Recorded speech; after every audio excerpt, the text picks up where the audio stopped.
నమస్కారం. ఈరోజు మనం హైదరాబాద్ చరిత్రలో చాలా లోతైన, సంక్లిష్టమైన ఒక అంశాన్ని చర్చిస్తున్నాం. అదే ముల్కీ వివాదం. నమస్కారం. ముల్కీ, నాన్ ముల్కీ అనే మాటలు మనం తరచూ వింటూనే ఉంటాం. కానీ ఈ పదాల వెనుక శతాబ్దాల సంఘర్షణ, ఒక ప్రాంతపు అస్తిత్వం కోసం జరిగిన పోరాటం దాగి ఉన్నాయి. అసలు ఈ కథ ఎక్కడ మొదలైంది? అంటే ముందుగా ఈ పదాల అర్థం తెలుసుకోవడం చాలా ముఖ్యం. ముల్క్ అంటే దేశం, ప్రాంతం. ఓహ్! ముల్కీ అంటే ఆ ప్రాంతానికి చెందినవాడు, అంటే స్థానికుడు. నాన్ ముల్కీ అంటే బయట నుండి వచ్చినవాడు. కానీ ఇది కేవలం నివాసానికి సంబంధించిన విషయం కాదు. నిజమే. ఇదంతకంటే చాలా పెద్దది కదా? అవును. ఇది నా సంస్కృతి, నా భాష, నా అవకాశాలు, నా గడ్డపై నాకు దక్కాల్సిన గౌరవం అనే భావనలతో ముడిపడి ఉంది. ఒక రకంగా చెప్పాలంటే ఇది ఒక గుర్తింపు సంక్షోభం. కరెక్ట్.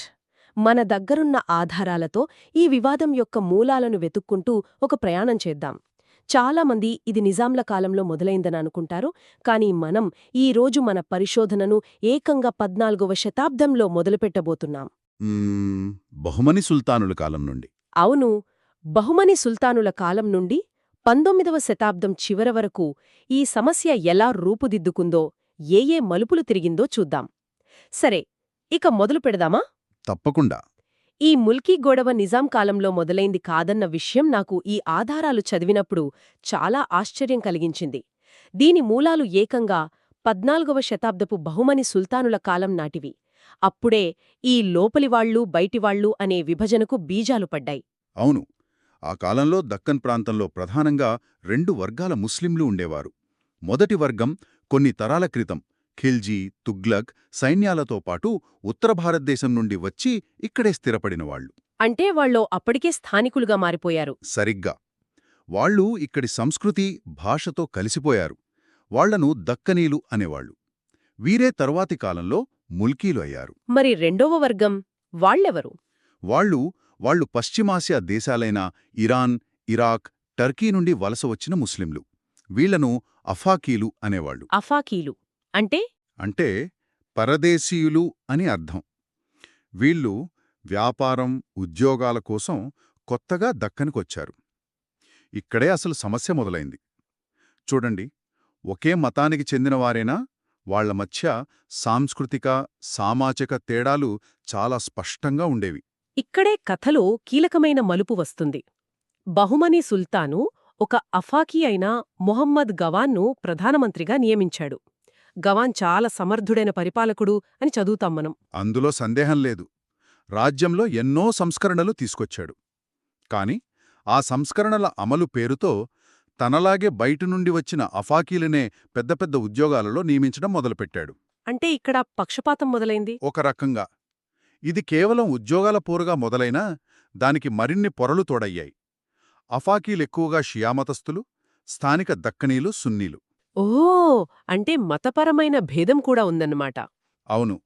ఆ భేదం వాళ్ల మధ్య అపనమ్మకాన్ని పెంచింది. కొత్తగా వచ్చిన అఫాకీలు వ్యాపారంలో, పరిపాలనలో పట్టు సాధించి ఆర్థికంగా, రాజకీయంగా శక్తివంతులయ్యారు. కీలకమైన పదవులన్నీ వాళ్ల చేతుల్లోకి వెళ్ళిపోయాయి. అంటే స్థానిక దక్కనీలకు తమ సొంత గడ్డపైనే తాము అన్యాయానికి గురవుతున్నామనే భావన బలంగా నాటుకుపోయిందన్నమాట. నాటుకుపోవడమే కాదు, అది వాళ్ల అస్తిత్వానికే ప్రమాదంగా భావించారు. తమ సొంత ఇంట్లో తమకే చోటు లేకుండా పోతోందని ఆవేదనది.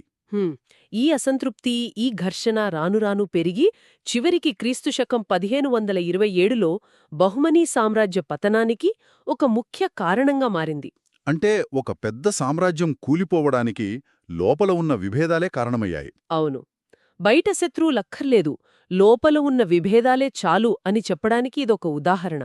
బహుమనీల పతనం తర్వాత గోల్కొండ కేంద్రంగా కుతుబ్షాహీ రాజ్యమేర్పడింది. ఇక్కడే కథలో ఒక ఊహించని మలుపొస్తోంది. ఈ కుతుబ్షాహీ రాజ్య స్థాపకుడు సుల్తాన్ కులీ కుతుబ్షా ఎవరో తెలిస్తే ఆశ్చర్యపోతాం. అతను స్వయంగా ఒక అఫాకీ. అవును, ఇరాన్ నుండి వలస వచ్చినవాడు. ఇది నాకు చాలా ఆశ్చర్యం కలిగించింది కదా. అవును, ఇది చాలా కీలకమైన విషయం. అతను అఫాకీ అయినప్పటికీ బహుమనీల అనుభవం నుండి ఒక అద్భుతమైన పాఠం నేర్చుకున్నాడు. ఏంటది? అధికారం ఆయుధాలతో కాదు, ప్రజల మనసు గెలవడం ద్వారా స్థిరంగా ఉంటుందని గ్రహించాడు. ఈ అఫాకీ దక్కనీ గొడవలు సామ్రాజ్యాలనే కూల్చేస్తాయని కళ్లారా చూశాడు. ఇది ఆ కాలానికి చాలా ఆధునికమైన రాజకీయ ఆలోచన అని చెప్పాలి. అందుకే అతను తన పరిపాలనలో పూర్తిగా భిన్నమైన దారిని ఎంచుకున్నాడు. నిజం. అతను స్థానిక దక్కనీలకే పెద్ద పీట వేశాడు. పరిపాలనలో ఉన్నత పదవులన్నీ స్థానికులకే ఇచ్చాడు. బయటివారిని అనవసరంగా ప్రోత్సహించలేదు. దీనివల్ల ఏం జరిగింది? దీనివల్ల స్థానిక ప్రజలలో ఇది మా రాజ్యం, మా పాలన అనే భావన బలపడింది. వాళ్ళు రాజ్యానికి విధేయులుగా మారారు. అంతేకాదు, వారు స్థానిక భాష అయిన తెలుగును కూడా ఎంతగానో ప్రోత్సహించారు. చివరి కుతుబ్షాహీ రాజు అబుల్ హసన్ తానీషా అయితే అక్కన్నా మాదన్నా అనే ఇద్దరు తెలుగు బ్రాహ్మణులను అత్యున్నత పదవులలో నియమించాడు. అవును, మాదన్నను మహామంత్రిగా అంటే ప్రధానమంత్రిగా నియమించడం ఆ రోజుల్లో సంచలనం. హ్మ్. దీని ఫలితం చాలా స్పష్టంగా కనిపిస్తోంది. స్థానిక భాషను, సంస్కృతిని గౌరవించడం, పరిపాలనలో స్థానికులకే ప్రాధాన్యత ఇవ్వడం. ఈ రెండు సూత్రాలను కుతుబ్షాహీలు గట్టిగా పాటించారు. అందుకే వారి సుదీర్ఘ పాలనలో ఈ ముల్కీ నాన్ ముల్కీ సమస్య తలెత్తలేదు. అంటే స్థానికులను కలుపుకొనిపోతే ఎలాంటి అద్భుతమైన ఫలితాలు వస్తాయో చెప్పడానికి ఇదొక గొప్ప ఉదాహరణ. కరెక్ట్. ఒక విజయవంతమైన పరిపాలనా నమూనా అది. కుతుబ్షాహీల కాలం ఒక రకంగా స్వర్ణయుగంలా కనిపిస్తోంది. అంత ప్రశాంతంగా ఉంది. కానీ చరిత్ర ఎప్పుడూ ప్రశాంతంగా ఉండదు గదా. ఉండదు. మొఘలుల దండయాత్ర, ఆ తర్వాత 1724లో అసఫ్ జాహీ వంశ స్థాపనతో ఈ సామరస్య వాతావరణం పూర్తిగా మారిపోయింది. నిజాం ఉల్ ముల్క్ ఉత్తర భారతదేశం నుండి వచ్చినప్పుడు తనతో పాటు తన అనుచరులను తీసుకువచ్చి ఉన్నత పదవులలో నియమించాడు. కాని అసలు సమస్య మళ్లీ రాజుకుంది 1853లో మొదటి సాలార్జంగ్ దివానయ్యాక. సాలార్జంగ్ వన్ ఒక గొప్ప సంస్కర్త, ఆధునికవాది. అతను హైదరాబాద్ రాజ్యాన్ని బ్రిటిష్ ఇండియాతో సమానంగా అభివృద్ధి చేయాలని కలలు కన్నాడు. దానికోసం పరిపాలనలో ఎన్నో మార్పులు తీసుకొచ్చాడు. ఆ మార్పులు తీసుకురావాలంటే అతనికి నిపుణులు కావాలి కదా. అవును, అయితే ఈ సంస్కరణలను సమర్థవంతంగా అమలు చేయడానికి అతనికి ఇంగ్లీష్ తెలిసినా పరిపాలనలో నైపుణ్యమున్న అధికారులు అవసరమయ్యారు. ఆ సమయంలో హైదరాబాద్లో అలాంటి నైపుణ్యమున్న స్థానికులు తక్కువ. అందుకే అతను బయట నుండి నిపుణులను పిలిపించాలని నిర్ణయించుకున్నాడు. కరెక్ట్. ఉత్తర భారతదేశం నుండి కాయస్థులు, ఖత్రీలను, మద్రాసు నుండి ఇంగ్లీష్ వచ్చిన వారిని, అలీగఢ్ యూనివర్సిటీ నుండి విద్యావంతులను హైదరాబాదుకు ఆహ్వానించి కీలకమైన ఉద్యోగాలిచ్చాడు. అయితే ఇక్కడ సాలార్జంగ్ ఉద్దేశం మంచిదే కదా, రాష్ట్రాన్ని అభివృద్ధి చెయ్యాలనేది. ఉద్దేశం మంచిదే. అతని ఆలోచన ప్రకారం ఈ బయటి నిపుణులు వచ్చి ఇక్కడి స్థానికులకు శిక్షణ ఇచ్చి వ్యవస్థను ఒక దారిలో పెట్టి వెనక్కి వెళ్ళిపోతారు. వాళ్లు తాత్కాలిక సలహాదారులు మాత్రమే. కాని అతని అంచనా తలకిందులైంది. పూర్తిగా. వచ్చిన నాన్ముల్కీలు వెనక్కి వెళ్లలేదు, ఇక్కడే స్థిరపడిపోయారు. దానికి తోడు తమకు దొరికిన అధికారంతో కొత్త ఉద్యోగాలు సృష్టించి ఉత్తరాదిలో ఉన్న తమ బంధువులను, స్నేహితులను పిలిపించి ఆ ఉద్యోగాలు వారితో నింపేశారు. ఒక్క నిమిషం. అంటే ఒకవైపు ఆధునికత కోసం బయటవాళ్లను పిలిచి, మరోవైపు వాళ్ల ప్రాబల్యం పెరిగిపోతోందని ఆయనే భయపడ్డాడన్నమాట. ఇది అతనిలో ఉన్న అంతర్గత సంఘర్షణకు నిదర్శనమా, లేక రాజనీతిగా బ్యాలెన్స్ చేయడానికి చేసిన ప్రయత్నమా? ఇది ఖచ్చితంగా ఒక రాజకీయ సమతుల్యత కోసం చేసిన ప్రయత్నమే. సలార్జంగ్ లక్ష్యం హైదరాబాదును ఆధునికీకరించడం, అంతేగాని హైదరాబాదీలను పక్కన పెట్టడం కాదు. అతనికి కావాల్సింది కన్సల్టెంట్లు, కాని వచ్చింది ఒక రకంగా చెప్పాలంటే సెటిలర్లు. ఈ ప్రమాదాన్ని అతను వెంటనే గ్రహించాడు. ఇలాగే వదిలేస్తే దక్కన్ యొక్క ప్రత్యేకమైన సంస్కృతి, రాజకీయాలు దెబ్బతింటాయని భావించి నాన్ముల్కీల ప్రాబల్యాన్ని తగ్గించడానికి కొన్ని కఠినమైన చర్యలు తీసుకున్నాడు. తను తెరిచిన తలుపులను తనే మూసే ప్రయత్నం చేశాడన్నమాట. ఒక రకంగా అంతే. ఆ చర్యలు చాలా వ్యూహాత్మకంగా ఉన్నాయి. నాన్ముల్కీ అధికారులకు జాగీర్లు, బిరుదులు ఇవ్వరాదనే ఆంక్షలు పెట్టాడు. ఎందుకు? దాని వెనుక ఉన్న ఆలోచనేంటి? ఎందుకంటే జాగీర్లు వస్తే వారు ఇక్కడ శాశ్వతంగా భూస్వాములుగా మారిపోతారని అతను భయం. అలాగే వారిని సైనిక పదవులకు దూరంగా ఉంచాడు. నిజాం కుటుంబాన్ని గాని, బ్రిటిష్ రెసిడెంట్ను గాని కలవాలంటే ప్రత్యేక అనుమతి తప్పనిసరి చేశాడు. వాళ్ల రాజకీయ పలుకుబడిని పరిమితం చేయడానికే ఈ ఏర్పాట్లన్నీ. ఈ సందర్భంలోనే పర్షియన్ భాషకు సంబంధించిన ఒక ఆసక్తికరమైన సంఘటన జరిగింది కదా. అవును, నాన్ముల్కీ అధికారులు అప్పటి అధికార భాష అయిన పర్షియన్ను తీసేసి ఉర్దూను పెట్టాలని సాలార్జంగ్పై తీవ్ర ఒత్తిడి తెచ్చారు. అప్పుడతనేమన్నాడు? అప్పుడతను అన్న మాటలు చరిత్రలో నిలిచిపోయాయి. మీరు మీ దేశంలో పర్షియన్ భాషను లేకుండా చేసుకున్నారు. హైదరాబాద్లో కూడా అదే చేయాలనుకుంటున్నారు. నేను బ్రతికున్నంతకాలం పర్షియన్ భాష కూడా బ్రతికే ఉంటుందని చాలా గట్టిగా చెప్పాడు. ఆ మాటల్లో స్థానిక సంప్రదాయాలను కాపాడాలన్న అతని తపన కనిపిస్తుంది. నిజమే. ఈ చర్యలన్నిటికీ పరాకాష్ట 1868లో అతను జారీ చేసిన అధికారిక ఉత్తరం. హైదరాబాదులోని అన్ని పరిపాలనా విభాగాలలో ముల్కీలనే నియమించాలి అని స్పష్టంగా ఆదేశించాడు. వావ్! అంటే స్థానికుల హక్కులను కాపాడటానికి అధికారికంగా జారీ చేయబడిన మొట్టమొదటి ముల్కీ నిబంధన ఇదే. ఇది ముల్కీ ఉద్యమ చరిత్రలో ఒక మైలురాయి. ఖచ్చితంగా. సాలార్జంగ్ వన్ స్థానికుల హక్కుల కోసం ఒక బలమైన పునాది వేశాడు. కాని 1883లో అతని మరణం తర్వాత పరిస్థితి పూర్తిగా తలకిందులైంది. ఎలా? అతని కొడుకు సాలార్జంగ్ టూ దివానయ్యాడు. కాని అతను తన తండ్రి విధానాలకు పూర్తిగా విరుద్ధంగా బహిరంగంగానే నాన్ముల్కీల పక్షం వహించాడు. తండ్రి కట్టిన కోటను కొడుకే కూల్చినట్టుగా ఉంది కదా. దాదాపుగా అంతే. సాలార్జంగ్ టూ కాలంలో నాన్ముల్కీల ప్రాబల్యం విపరీతంగా పెరిగింది. మొదటి సాలార్జంగ్ వద్దన్న పనులన్నీ జరిగాయి. ఉదాహరణకు చేశారు. ఈ రెండు నిర్ణయాలు స్థానిక ముల్కీల పాలిట శరాఘాతంగా మారాయి. ఎందుకంటే అప్పటి ముల్కీలలో చాలామందికి ఉర్దూ, ఇంగ్లీష్ భాషలలో నైపుణ్యం లేదు. అవును. వాళ్ళు పర్షియన్, తెలుగు, మరాఠీ, కన్నడ భాషలలో ప్రావీణ్యమున్నవాళ్లు. ఈ ఒక్క నిర్ణయంతో వాళ్ళు ప్రభుత్వ ఉద్యోగాలకు అనర్హులైపోయారు. ఉద్యోగాలన్నీ సహజంగానే ఉర్దూ, ఇంగ్లీష్ వచ్చిన నాన్ ముల్కీలకే దక్కాయి. ఇది చాలా పెద్ద అన్యాయం. అన్యాయం అంతటితో ఆగలేదు. జీతాల్లో కూడా వివక్ష చూపించారు. ఒకే పదవిలో ఉన్నప్పటికీ నాన్ ముల్కీలకు ఎక్కువ జీతాలు, ముల్కీలకు తక్కువ జీతాలు ఇచ్చేవారు. ఏంటి, ఒకే పనికి ఇద్దరికీ వేర్వేరు జీతాలు, అదీ వాళ్ళు స్థానికులా కాదా అన్నదాన్ని బట్టి. ఇది వింటుంటేనే ఎంత అవమానంగా అనిపిస్తుందో. కరెక్ట్. ఇది ముల్కీలను రెండవ శ్రేణి పౌరులుగా చూడటమే. ఆ కాలంలో అనుభవించిన వాళ్ల ఆత్మగౌరవం ఎంత దెబ్బతిని ఉంటుందో ఊహించుకోవచ్చు. దానివల్ల స్థానికులకు ఎలాంటి నష్టం జరుగుతోందో ఆ పత్రంలో వివరించారు. దీనినే చరిత్రలో ముల్కీ పత్రం అంటారు. నిజాం దీనికెలా స్పందించాడు?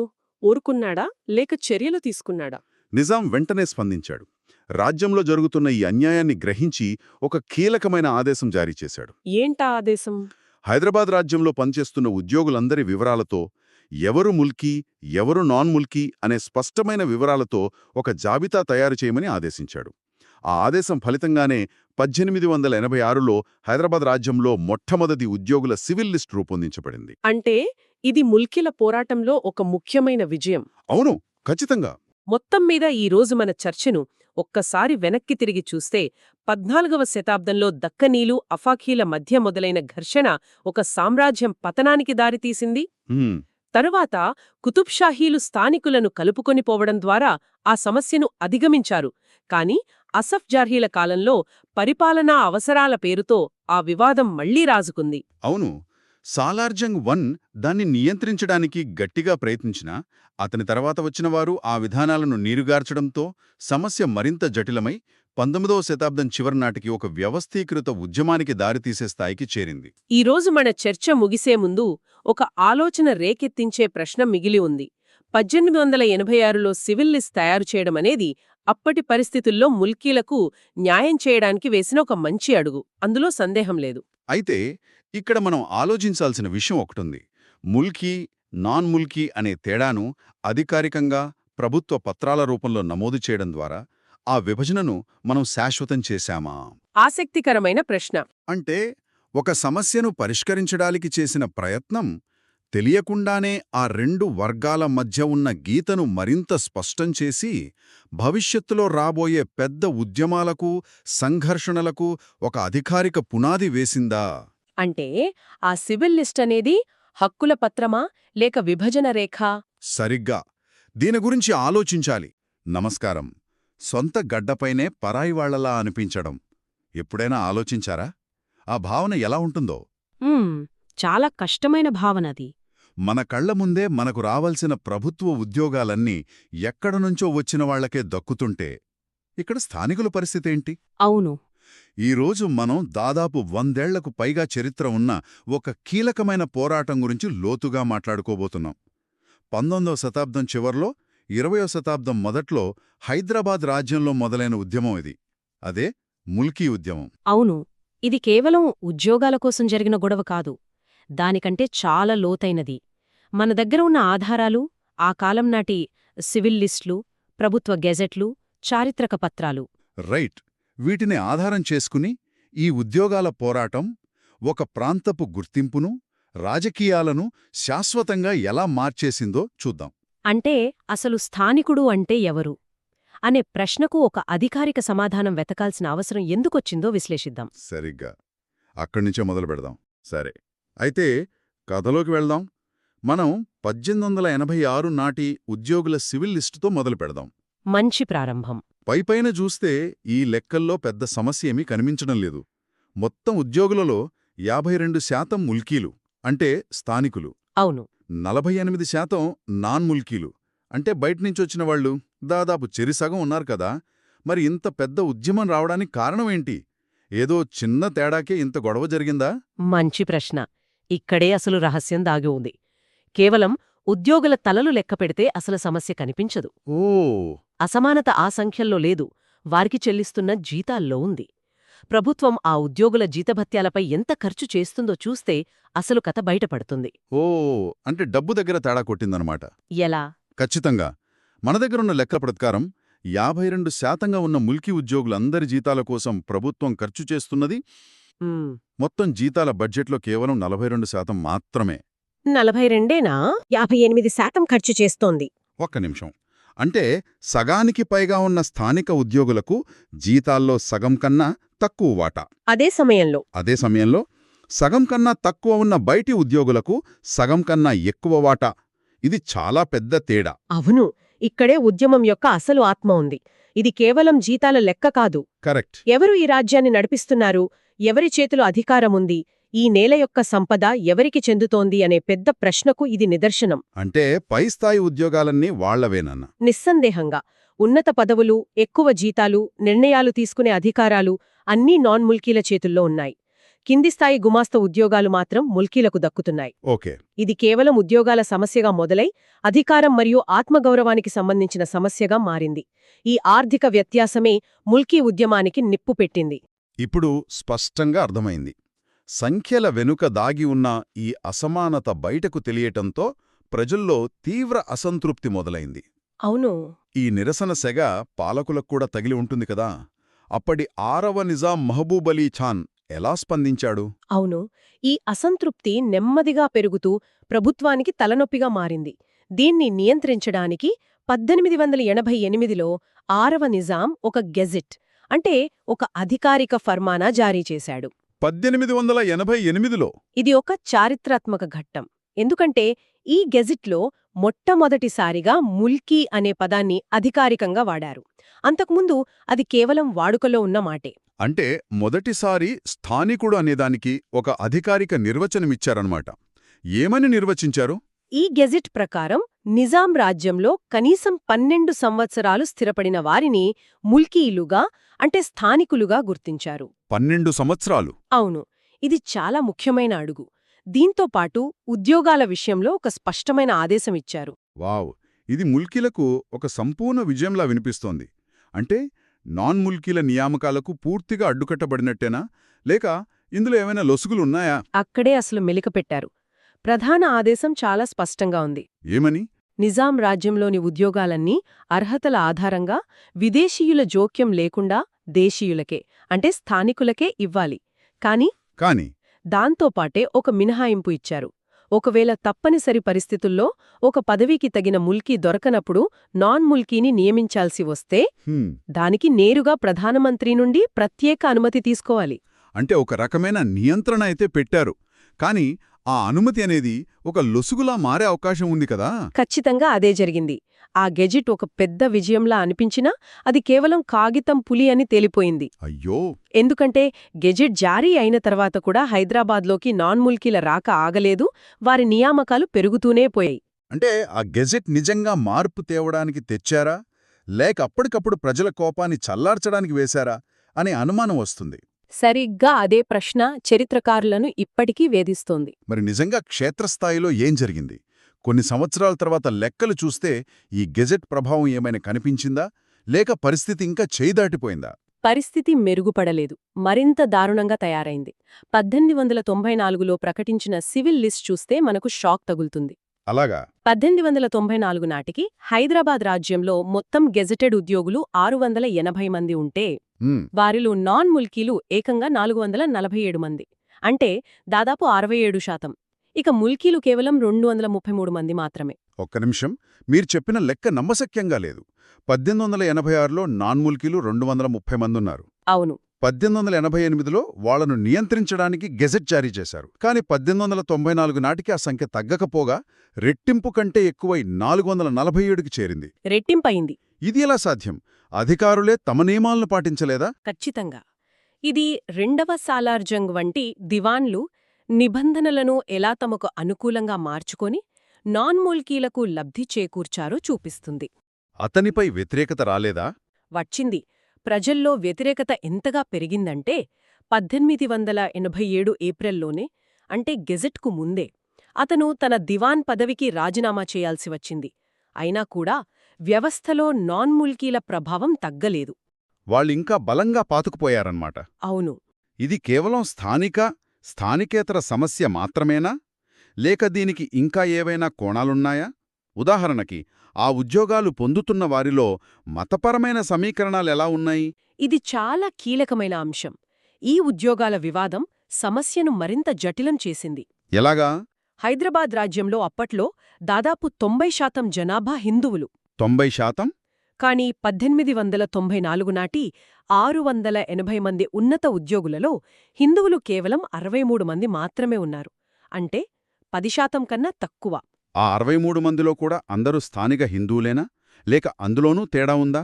అక్కడే అసలు సమస్య ఉంది.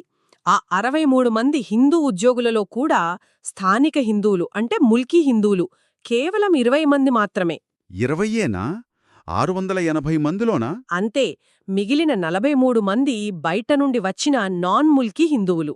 అంటే మొత్తం 680 ఉన్నత ఉద్యోగాల్లో స్థానిక హిందువుల వాటా కేవలం 3%. అంటే ఇదొక బహుముఖ సంక్షోభంలా కనిపిస్తోంది. ఒకవైపు ముల్కీ నాన్ ముల్కీ వివాదం, అవును, మరోవైపు హిందూ ముస్లిం అసమానత, ఇంకోవైపు ముల్కీలలోనే హిందూ ముస్లింల మధ్య అపనమ్మకం. ఇదొక అగ్నిపర్వతంలా ఉంది. సరిగ్గా చెప్పారు. ఈ పరిస్థితులు సమాజంలో తీవ్రమైన విభజనలకు దారితీశాయి. ఇది కేవలం ఉద్యోగాల సమస్యగా మిగల్లేదు, ఒక సామాజిక సంక్షోభంగా మారింది. మరి ఇంతటి ఉద్రిక్త పరిస్థితుల్లో ప్రజల అభిప్రాయాలను ప్రతిబింబించే పత్రికలు ఎలా స్పందించాయి? అవి ఈ మంటలను ఆర్పడానికి ప్రయత్నించాయా లేక ఆజ్యం పోశాయా? ఆ కాలంలో పత్రికలు 2 వర్గాలుగా స్పష్టంగా విడిపోయి ఈ చర్చను మరింత తీవ్రతరం చేశాయి. అంటే ప్రోముల్కీ, యాంటీముల్కీ అనమాట. అవును.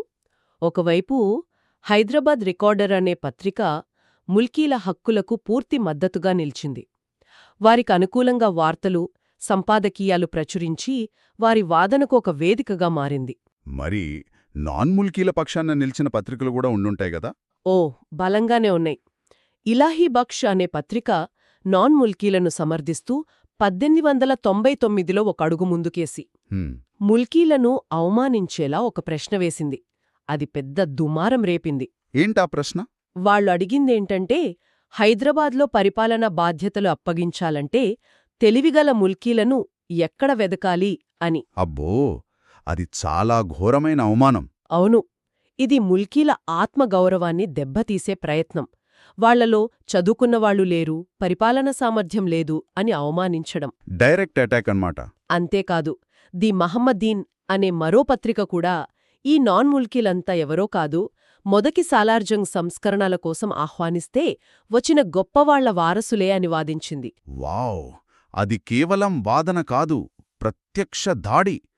తెలివిగల ముల్కీలను ఎక్కడ వెదకాలి అన్న మాట ముల్కీలలో తీవ్ర ఆగ్రహాన్ని రగిల్చి ఉంటుంది. ఖచ్చితంగా. మరి ఈ బహిరంగ చర్చలు, అవమానాల మధ్య ముల్కీల పక్షాన నిలబట్టానికి ఎవరైనా ముఖ్యమైన వ్యక్తులు ముందుకొచ్చారా? ఖచ్చితంగా. ఈ సమయంలోనే కొంతమంది ముఖ్యమైన వ్యక్తులు తెరపైకి వచ్చారు. వారిలో రాయ్ బాలముకుంద్ ఒక మార్గదర్శకుడు. రాయ్ బాలముకుంద్ అతను హైదరాబాద్ పాత నగరానికి చెందిన ఖత్రీ కులానికి చెందిన విద్యార్థి. 1885లో మద్రాస్ యూనివర్సిటీ నుండి B.A. పట్టా పొందాడు. ఓకే. దీంతో అతను హైదరాబాద్ సంస్థానంలోనే తొలి హిందూ ముల్కీ పట్టభద్రుడిగా చారిత్రక గుర్తింపు పొందాడు. అంటే అతను ఇందాక చెప్పిన ఇలాహీ బక్ష్ పత్రిక అవమానానికి ఒక సజీవ సమాధానం అన్నమాట. సరిగ్గా. తెలివిగల ముల్కీలు లేరు అన్నవాళ్లకు ఇదిగో నేనున్నాను అని నిరూపించాడు. నిస్సందేహంగా అతని విజయం ముల్కీలలో, ముఖ్యంగా హిందూ ముల్కీలలో ఎంతో స్ఫూర్తిని నింపింది. ఆ తర్వాత అతను పడిపడిగా ఎదుగుతూ 1908లో హైదరాబాద్ హైకోర్టు న్యాయమూర్తిగా నియమించబడ్డాడు. హైకోర్టు జడ్జయ్యారా? అవును. ఇది ముల్కీ వర్గాలకు ఒక పెద్ద నైతిక విజయం. అది వారిలో ఆత్మవిశ్వాసాన్ని పెంచింది. ఇది బయట పత్రికల్లో, ప్రజల్లో జరుగుతున్న పోరాటం. కాని ఈ పోరాటం ప్రభుత్వంలోకి, నిజాం దర్బార్లోకి కూడా పాకి ఉంటుంది కదా, అక్కడేం జరిగింది? అక్కడే అసలు నాటకీయ పరిణామాలు జరిగాయి. ప్రభుత్వంలోనే ఒక పెద్ద అంతర్గత యుద్ధం నడిచింది. అలాగా? ఎవరెవరికి మధ్య? ముఖ్యంగా 1901లో దివాన్గా నియమించబడిన మహారాజా కిషన్ పెర్షాద్, అతని కింద పనిచేసే ఆర్థిక మంత్రి కాసన్ వక్కర్ మధ్య. ఆసక్తికరంగా ఉంది. దివాన్కి, ఆర్థిక మంత్రికి మధ్య పోరాటమా? ఎందుకు? కిషన్ పెర్షాద్ ఒక హిందూ ముల్కీ. అతను స్థానికుల ప్రయోజనాలను కాపాడటానికి, నాన్ ముల్కీల ఆధిపత్యాన్ని అరికట్టడానికి తీవ్రంగా ప్రయత్నించాడు. రైట్. కాని విచిత్రమేంటంటే అతని కింద పనిచేసే ఆర్థిక మంత్రి కాసన్ వాక్కర్ ఒక నాన్ ముల్కీ. నిబంధనలను పక్కనపెట్టి అనేక మంది నాన్ ముల్కీలను ఉద్యోగాలలో నియమించాడు. అంటే దివాన్ ఒకవైపు లాగుతుంటే మంత్రి మరోవైపు లాగాడన్మాట. సరిగ్గా అదే. అంతటితో ఆగిందా, లేక వారి మధ్య వివాదం ఇంకా ముదిరిందా? అంతకంటే ఎక్కువే జరిగింది. కాసన్ వాకర్ కేవలం నియామకాలతో ఆగలేదు. అతను ఉర్దూ భాషను కూడా విభజించి ఒక సాంస్కృతిక యుద్ధాన్ని మొదలుపెట్టాడు. భాషను కూడానా? అవును. ఉత్తర భారతదేశం నుండి వచ్చిన నాన్ ముల్కీలు మాట్లాడేది నాగరికమైన, స్వచ్ఛమైన ఉర్దూ అని. ఇక్కడ ముల్కీలు మాట్లాడేది అనాగరికమైన, దక్షిణాది యాసతో కూడిన దక్కనీ ఉర్దూ అని బహిరంగంగా హేళన చేశాడు. అద్భుతం. అంటే ఇది కేవలం ఉద్యోగాల సమస్య కాదు, భాష, సంస్కృతి, ఆధిపత్యం అన్నింటినీ కలిపేశాడు. భాషని ఒక ఆయుధంగా వాడి స్థానికులను తక్కువ చేసి చూపించే ప్రయత్నం. ఇది చాలా తీవ్రమైన విషయం. అవును. ఇది కిషాన్ పెర్షాద్కు తీవ్ర ఆగ్రహం తెప్పించింది. తన ప్రజలను, తన సంస్కృతిని అవమానించినట్టుగా భావించాడు. సహజమే. దీంతో వారిద్దరి మధ్య ప్రత్యక్ష యుద్ధమే నడిచింది. ఒకరిపై ఒకరు నిజాంకు ఫిర్యాదులు చేసుకున్నారు. ఇది దర్బార్లో పెద్ద చర్చనీయాంశమైంది. మరి ఈ అంతర్గత యుద్ధంలో ఎవరు గెలిచారు? కిషన్ ప్రసాద్ ప్రయత్నాలు ఫలించాయా? పాక్షిక విజయం సాధించారని చెప్పవచ్చు. అతని నిరంతర కృషి, ఒత్తిడి ఫలించి 1910లో ప్రభుత్వం ఒక అత్యంత ముఖ్యమైన ప్రకటన జారీ చేసింది. 1910లో? అవును. ఇది 1888 నాటి గెజిట్ కంటే చాలా పటిష్టమైనది, స్పష్టమైనది. ముల్కీల హక్కులకు ఒక బలమైన చట్టపరమైన ఆధారాన్నిచ్చింది. చాలా ఆసక్తికరంగా ఉంది. 1888 గెజిట్ విఫలమైన తరువాత 22 ఏళ్లకొచ్చిన ఈ 1910 ప్రకటనలో అంత ప్రత్యేకత ఏముంది? ముల్కీలకు ఎలాంటి కొత్త రక్షణ కల్పించింది? ఇందులో 3 అత్యంత కీలకమైన, కఠినమైన నిబంధనలున్నాయి. ఓకే. మొదటిది నాన్ ముల్కీలకిచ్చే ఉద్యోగాలన్నీ ఇకపై తాత్కాలికమైనవిగా మాత్రమే పరిగణించాలి. వారిని ఎట్టి పరిస్థితుల్లోనూ శాశ్వత ఉద్యోగులుగా భావించరాదు. ఓకే. ఇది పెద్ద మార్పు. వాళ్ళకి ఉద్యోగ భద్రత లేకుండా చేసిందన్నమాట. ఇక రెండవది, ఇకపై ఉద్యోగ నియామకాలు రాజకీయ జోక్యంతో లేదా వ్యక్తిగత సిఫార్సులతో కాకుండా కేవలం రాత పరీక్ష ద్వారానే జరగాలి. ఇది చాలా ముఖ్యం. ఇది నేరుగా బంధుప్రీతిపై, అవినీతిపై చేసిన దాడి, ప్రతిభకే పట్టం కట్టే ప్రయత్నం. ఇది పారదర్శకతను పెంచుతుంది, అందరికీ సమాన అవకాశాలిస్తుంది. ఇక మూడవ అత్యంత ముఖ్యమైన నిబంధనేంటి? మూడవదే అసలైన బ్రహ్మాస్త్రం. ఏంటది? ఒక ప్రభుత్వ పదవికి తగిన అర్హతలు ఉన్న స్థానికుడు, అంటే ముల్కీ, అందుబాటులో ఉన్నప్పుడు ఆ పదవిలో అతన్నే నియమించాలి. స్థానికేతరులను అస్సలు నియమించరాదు. వావ్! ఇది ముల్కీల హక్కులకు ఒక ఉక్కు కవచంలా మారింది. ఈ విశేషమైన కృషి కారణంగానే మహారాజా కిషన్ పెర్షాద్ గారిని ముల్కీ ఉద్యమ గాడ్ఫాదర్ అని గౌరవంగా పిలుస్తారు. అద్భుతం.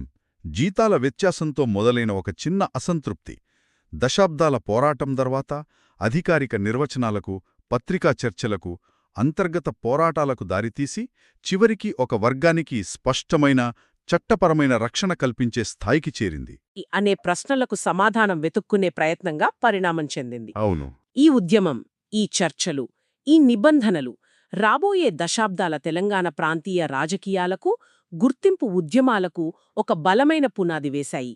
ఇది కేవలం ఉద్యోగాల కథ కాదు, ఒక ప్రాంతపు ఆత్మగౌరవ ప్రయాణం. ఖచ్చితంగా. ఈ మొత్తం చర్చ మనల్ని ఒక ఆసక్తికరమైన ప్రశ్న దగ్గర నిలబెడుతుంది. 1910 నిబంధనల ప్రకారం అర్హత ఉన్న స్థానికుడు అందుబాటులో ఉంటే వారికే ఉద్యోగమివ్వాలి. ఇది ఒక సమస్యను పరిష్కరించినా మరో కొత్త తాత్విక చర్చకు దారితీస్తుంది గదా. అవును, ఒకవేళ బయట వ్యక్తి అందుబాటులో ఉన్న స్థానికుడు కంటే చాలా ఎక్కువ అర్హతలు, నైపుణ్యాలు కలిగి ఉంటే అప్పుడు పరిస్థితి ఏమిటి? అదే. ఒక పరిపాలన వ్యవస్థ, స్థానిక ప్రాతినిధ్యం మరియు పూర్తిస్థాయి ప్రతిభ అనే రెండు ముఖ్యమైన సూత్రాలను ఎలా సమతుల్యం చెయ్యాలి? స్థానికతకే ప్రాధాన్యత ఇవ్వాలా లేక అత్యుత్తమ ప్రతిభకే పట్టం కట్టాలా? ఇది ఎప్పటికీ అంతంలేని చర్చ కదా. నమస్కారం. ఈరోజు మనం హైదరాబాద్ చరిత్రలోకి వెళ్దాం. నమస్కారం. ఒక చాలా కీలకమైన, సున్నితమైన అధ్యాయం గురించి మాట్లాడుకుందాం. అవును. అసలు స్థానికులు ఎవరు, స్థానికేతరులు ఎవరు, ప్రభుత్వ ఉద్యోగాలలో ఎవరికి హక్కుండాలి? ఈ ప్రశ్నలు వినడానికి చాలా సామాన్యంగా అనిపించవచ్చు. కానీ ఒక శతాబ్దం క్రితం నిజాం రాజ్యంలో ఇవి ఒక పెద్ద ఉద్యమానికి దారితీశాయి. ఒక రాజకీయ సంక్షోభానికి కూడా. అవును. మన శ్రోత పంపిన కొన్ని చారిత్రక ఆధారాల సహాయంతో మనం ఈ ముల్కీ వివాదం యొక్క మూలాల్లోకి వెళ్లబోతున్నాం. తప్పకుండా. ఇది కేవలం ఉద్యోగాల కోసం జరిగిన గొడవ కాదు. కాదు కదా. అస్సలు కాదు. ఇదొక ప్రాంతపు గుర్తింపు, భాష, సంస్కృతి, అధికారం వీటన్నింటి చుట్టూ అల్లుకున్న ఒక సంక్లిష్టమైన కథ. మన దగ్గరున్న ఈ పత్రాలు కూడా అదే చెబుతున్నాయి. 1919 నాటి నిజాం ఫర్మానా దగ్గర్నుంచి. అవును. ఉస్మానియా యూనివర్సిటీ స్థాపన, ఆ తర్వాత పుట్టిన దక్కనీ జాతీయవాదం వంటి సిద్ధాంతాల వరకు ఇది ఆనాటి హైదరాబాద్ సమాజానికి ఒక అద్దం లాంటిది. అయితే దీని కొంచెం లోతుగా పరిశీలిద్దాం. అసలు ఈ ముల్కీ అనే పదం, ఈ వివాదం ఎప్పుడు, ఎలా మొదలైంది? మనకున్న ఆధారాల ప్రకారం 7వ నిజాం మీర్ ఉస్మాన్ అలీ ఖాన్ 1911లో సింహాసనాన్ని అధిష్ఠించిన తరువాత ఆ ఈ సమస్య మరింత తీవ్రమైంది. అంటే అంతకు ముందు కూడా ఉందా? ఉంది. స్థానికులలో అసంతృప్తి ఉంది. కాని ఆయన పాలనలో కొన్ని మార్పులు దానికి ఆజ్యం పోశాయన్నమాట. ఎలాంటి మార్పులు? మీర్ ఉస్మాన్ అలీ ఖాన్ ఆధునిక పరిపాలనా సంస్కరణలను ప్రవేశపెట్టారు. విద్య, వైద్యం, పరిపాలన ఇలాంటి రంగాల్లో కొత్త శాఖలను ఏర్పాటు చేశారు. దానివల్ల ప్రభుత్వ ఉద్యోగాల సంఖ్య పెరిగింది. ఒక్కసారిగా పెరిగాయి. వాటి ప్రాముఖ్యత కూడా పెరిగింది. ఈ కొత్త ఉద్యోగాలకు నైపుణ్యమున్న వ్యక్తులు అవసరం. ఆ నైపుణ్యమున్నవాళ్లు స్థానికంగా లేరా అప్పుడు? తక్కువగా ఉండేవారు. దాంతో ఉత్తర భారతదేశం నుండి, ముఖ్యంగా యునైటెడ్ ప్రావిన్సెస్ నుండి పెద్ద సంఖ్యలో విద్యావంతులు, అధికారులు హైదరాబాదుకు వలస వచ్చారు. ఓ, అర్థమైంది. అంటే స్థానికంగా అవకాశాలు పెరుగుతున్న సమయంలో వాటిని అందిపుచ్చుకోడానికి బయట నుండి వచ్చినవారు పోటీ పడ్డారన్నమాట. సరిగ్గా. ఇది సహజంగానే స్థానికుల్లో అసంతృప్తికి దారితీసింది. మా ఉద్యోగాలు మాకే కావాలి అనే నినాదం అక్కడే మొదలైంది. ఖచ్చితంగా. ఆ అసంతృప్తే ముల్కీ ఉద్యమంగా రూపుదిద్దుకుంది. ఈ ఒత్తిడిని గమనించిన నిజాం ప్రభుత్వం సమస్యను పరిష్కరించడానికి ఒక చట్టపరమైన మార్గాన్ని వెతికింది. ఆ ప్రయత్నంలోంచి పుట్టిందే 1919 నాటి ఆ చారిత్రాత్మక ఫర్మానా. అవును. ఈ ఫర్మానా ప్రభుత్వ ఉద్యోగాలు ముల్కీలకే దక్కాలని చాలా స్పష్టంగా చెప్పింది. అయితే ఇక్కడే అసలు చిక్కు వచ్చిపడింది. అదే. అసలు ముల్కీ అని ఎవరినంటారు? అవును, దానికి కొన్ని ఖచ్చితమైన షరతులు పెట్టారు. ఆ నిర్వచనాన్ని ఒకసారి వివరంగా చూద్దామా? తప్పకుండా. ఇక్కడ మనల్ని ఆకట్టుకునే విషయమేంటంటే ఆ నిర్వచనం యొక్క సంక్లిష్టత. చాలా ఆలోచించి రూపొందించారు. అవును. మనకున్న పత్రాల ప్రకారం ఈ క్రింది షరతులలో ఏ ఒక్కటి పూర్తి చేసినా వారిని ముల్కీగా పరిగణించేవారు. మొదటిది చాలా సులభమైనది. హైదరాబాద్ రాజ్యంలో జన్మించుండాలి. అవును. పుట్టుకతో వచ్చే హక్కు. సరే, ఇది స్పష్టంగా ఉంది. రెండవది, హైదరాబాద్ రాజ్యంలో నివాసి అయ్యుండాలి. మూడవ షరతు చాలా ఆసక్తికరంగా ఉంది. ఒక వ్యక్తి పుట్టిన నాటికి వారి తండ్రి హైదరాబాద్ ప్రభుత్వ ఉద్యోగంలో ఉండి ఆ సర్వీసులో కనీసం 15 సంవత్సరాలు పూర్తి చేసుండాలి. అంటే ఇది వారసత్వంగా వచ్చే ఒక అర్హత లాంటిదన్నమాట. అవును. ప్రభుత్వ సేవకు రాజ్యానికి మధ్య ఉన్న బంధాన్ని ఇది సూచిస్తోంది. ఖచ్చితంగా. ఇక నాలుగవది మహిళలకు సంబంధించింది. ఆమె భర్త ముల్కీ అయితే ఆమెను కూడా ముల్కీగా పరిగణిస్తారు. ఇది ఆ కాలపు సామాజిక నిర్మాణాన్ని స్పష్టంగా చూపిస్తోంది. పితృస్వామ్య సమాజాన్ని. అంతేకాదు, ఇక్కడే మరో విచిత్రమైన నిబంధన ఉంది. ఎవరైనా బయటి ప్రాంతం నుంచి వచ్చి హైదరాబాద్ రాజ్యంలో వరుసగా 15 సంవత్సరాలు నివసించి ఆ ఆ అఫిడవిట్ నిబంధన అవును. ఇకపై తమ పాత ప్రాంతానికి తిరిగి వెళ్లే ఉద్దేశ్యం లేదని, ఇక్కడే శాశ్వతంగా స్థిరపడతానని ఒక ఫస్ట్ క్లాస్ మెజిస్ట్రేట్ ముందు అఫిడవిట్ ఇస్తే వారిని కూడా ముల్కీగా గుర్తించేవారట. అది చాలా కఠినమైన నిబంధన. కఠినంగాయే అనిపించడం లేదా? 15 ఏళ్లిక్కడే ఉంటే సరిపోదు, తమ సొంత ఊరితో సంబంధం తెంచుకుంటామని ప్రమాణం చేయమండం. నిజమే. కాని దాని వెనుకున్న ఉద్దేశాన్ని మనం అర్థం చేసుకోవాలి. రాజ్యం కేవలం పుట్టుకను మాత్రమే కాదు, నిబద్ధతను కూడా కోరుకుంది. విధేయతను. అవును, మీరు ఇక్కడివారే అని మేము నమ్మాలంటే మీ విధేయత పూర్తిగా ఈ రాజ్యానికే ఉండాలి అని చెప్పడమే దాని ఉద్దేశం. అందుకే ఈ నిబంధనలు ఇంత వివరంగా ఉన్నాయి. ఉదాహరణకు, ఒక ముల్కీ స్త్రీ. అవును, ముల్కీ కాని వ్యక్తిని పెళ్లి చేసుకుని హైదరాబాద్లోనే ఉంటే ఆమె హక్కులు పోవు. కాని వారి పిల్లలకు మాత్రం మళ్లీ ఈ నిబంధనలు వర్తిస్తాయి. సరిగ్గా. ఇది కేవలం ఒక చట్టం కాదు, ఒక సామాజిక ఇంజనీరింగ్ ప్రయత్నంలా కనిపిస్తుంది. చట్టపరంగా ముల్కీలకు రక్షణ కల్పించారు సరే, కాని క్షేత్రస్థాయిలో, ముఖ్యంగా విద్యావ్యవస్థలో పరిస్థితి పూర్తిగా భిన్నంగా తయారైంది. ఇక్కడి నుంచి అసలు కథ ఆసక్తికరంగా మారుతుంది. 1918లో ఉస్మానియా యూనివర్సిటీని స్థాపించారు. ఉర్దూ బోధనా భాషగా ఇది మొదలైంది. ఇది ముల్కీలకు ఒక వరంలా కనిపించింది మొదట్లో. అవును, ఎందుకంటే స్థానిక భాషలో ఉన్నత విద్య అందుబాటులోకొచ్చింది కదా. అవును, పైకి చూస్తే అది ఒక గొప్ప సంస్కరణ. కాని లోతుగా చూస్తే అక్కడే మరో వివాదానికి బీజం పడింది. భాషకు సంబంధించిందా? ఖచ్చితంగా. యూనివర్సిటీని స్థాపించినా పాఠ్యపుస్తకాలను తయారు చేయడానికి, ఇతర భాషల నుండి ఉర్దూలోకి అనువదించడానికి స్థానికంగా నిపుణులు లేరు. ఓ. దీంతో ఉత్తర భారతదేశం నుండి వచ్చిన నాన్ ముల్కీ పండితులపై ఆధారపడాల్సి వచ్చింది. మరి వారేం చేశారు? మనకున్న ఆధారాల ప్రకారం వారు స్థానికంగా ప్రజలు మాట్లాడే దక్కనీ ఉర్దూకి బదులుగా ఉత్తర భారత లఖ్నవీ ఉర్దూని పాఠ్యపుస్తకాలలో ప్రామాణిక భాషగా ఉపయోగించారు. అది విచిత్రంగా ఉంది కదా. ఒకే భాష, కాని మాట్లాడే విధానం బట్టి ఒకరిని స్థానికులుగా, మరొకరిని పరాయివారిగా చూసే పరిస్థితి వచ్చిందనమాట. అవును, ఈ ఉద్యమం కేవలం ఉద్యోగాల గురించి కాదు, సాంస్కృతిక ఆధిపత్యం గురించి కూడా అని ఇక్కడే స్పష్టమవుతోంది. దక్కనీ ఉర్దూ ముల్కీ భాషగా, లఖ్నవీ ఉర్దూ నాన్ ముల్కీ భాషగా మారిపోయాయి. ఈ విభజన కేవలం భాషకే పరిమితం కాలేదు, విద్యాసంస్థల మధ్య కూడా ఒక పెద్ద అగాధాన్ని సృష్టించింది. అంటే? ఒకవైపు ఉర్దూ మీడియంలో బోధించే ఉస్మానియా యూనివర్సిటీ, మరోవైపు ఇంగ్లీష్ మీడియంలో ఉన్న నిజాం కాలేజ్. ఓకే.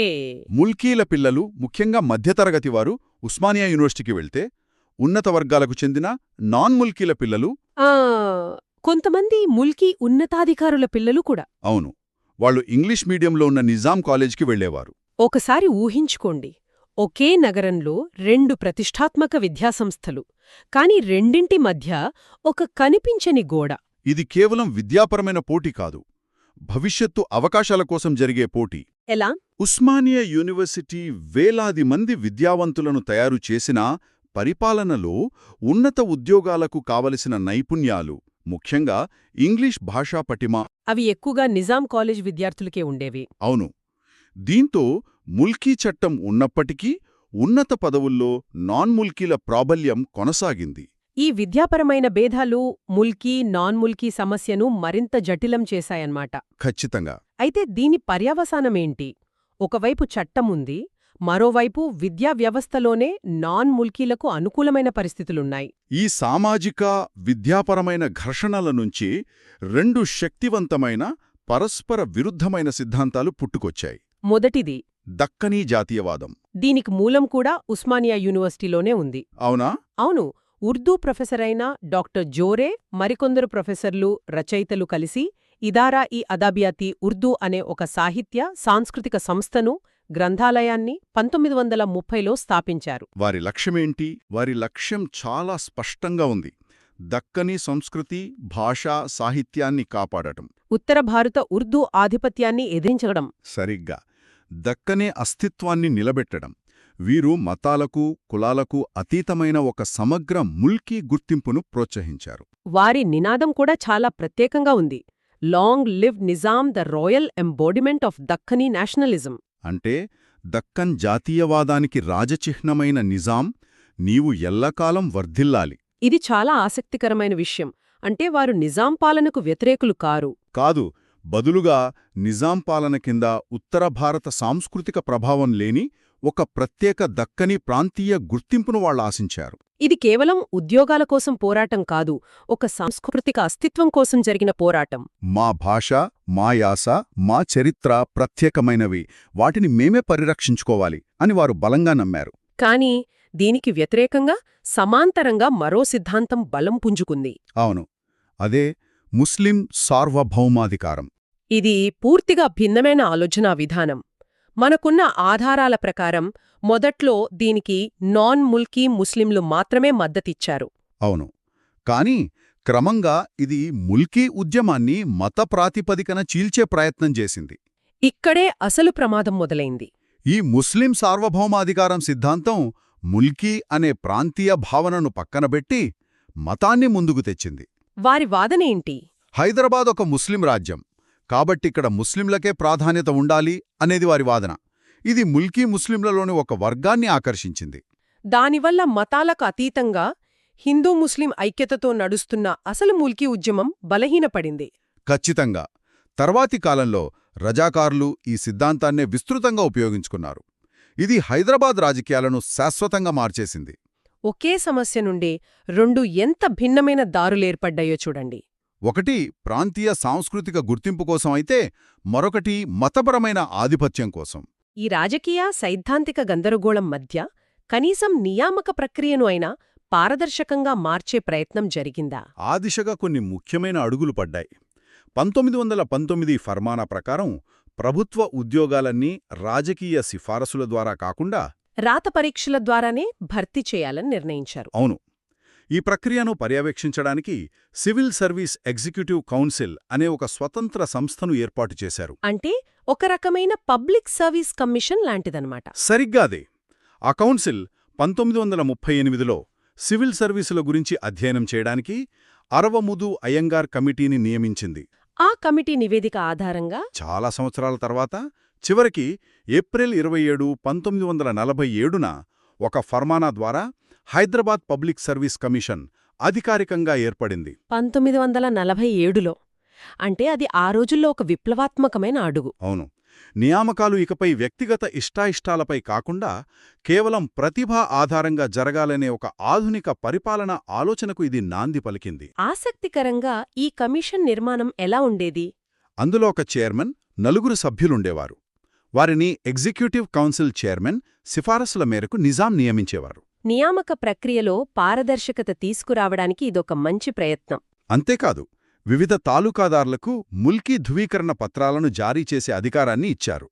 ఒకవేళ ఎవరిదైనా దరఖాస్తు తిరస్కరించబడితే వారు పై అధికారికి అప్పీల్ చేసుకునే అవకాశం కూడా ఉండేది. అవును, సుబేదారుకు. అంటే హక్కులతో పాటు ఒక చట్టపరమైన ప్రక్రియను కూడా ఏర్పాటు చేశారు. అయితే ఇందులో బాధ్యతలను కూడా అంతే బలంగా పొందుపరిచారు అని మన ఆధారాలు చెబుతున్నాయి. అవును కదా. ముల్కీ సర్టిఫికెట్ పొందడానికి తప్పుడు సమాచారం ఇస్తే శిక్షలు కూడా ఉండేవట. అవును, దరఖాస్తు పత్రంలో ఒక ప్రమాణపత్రం జతచేయాల్సుండేది.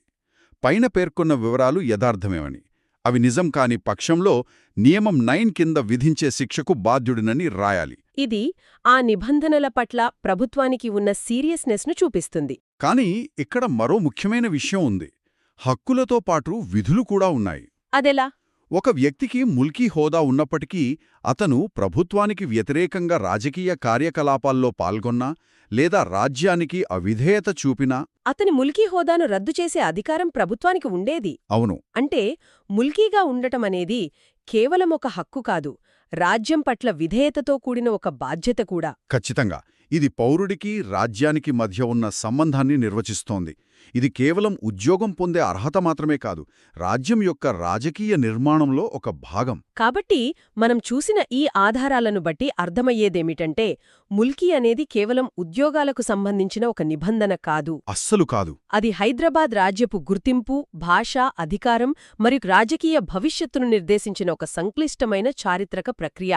ఒక చిన్న ఫర్మానాతో మొదలై అది విద్యా వ్యవస్థను, సామాజిక సంబంధాలను, చివరికి 2 పూర్తి భిన్నమైన జాతీయవాద సిద్ధాంతాలను ఎలా ప్రభావితం చేసిందో మనం చూశాం. అవును. ఈ మొత్తం కథలో మనకు అనేక పొరలు కనిపిస్తాయి. ఒకవైపు స్థానిక హక్కుల కోసం చట్టపరమైన పోరాటం, మరోవైపు భాష, విద్య ఆధారంగా ఏర్పడిన సాంస్కృతిక విభజనలు. ఇంకోవైపు ప్రాంతీయ జాతీయవాదం మరియు మతపరమైన సార్వభౌమాధికారం మధ్య జరిగిన సైద్ధాంతిక సంఘర్షణ. ఇవన్నీ కలిసి ఆనాటి హైదరాబాద్ సమాజాన్ని ఎంతగా ప్రభావితం చేశాయో మనం గమనించవచ్చు. ఇది చరిత్రలో కేవలం ఒక అధ్యాయం కాదు. కాదు, వర్తమానంలో కూడా ఇలాంటి గుర్తింపు రాజకీయాలు మనల్ని ఎలా ప్రభావితం చేస్తాయో అర్థం చేసుకోవడానికి ఒక ముఖ్యమైన పాఠం. ఈ చర్చను ముగించే ముందు శ్రోతల కోసం ఒక ఆలోచన. ఒక నిర్దిష్ట భౌగోళిక ప్రాంతంలో స్థానికులు ఎవరు అని నిర్వచించడానికి ఒక ప్రభుత్వం ప్రయత్నించినప్పుడు అది కాలక్రమేణా ఎలాంటి ఊహించని సామాజిక రాజకీయ పరిణామాలకు దారితీస్తుంది. భాష, నివాసం, విధేయత ఇలాంటి కొలమానాలతో గీసిన గీతలు. అవును, ఆ గీతలు ప్రజలను కలుపుతాయా లేక శాశ్వతంగా విడతీస్తాయా?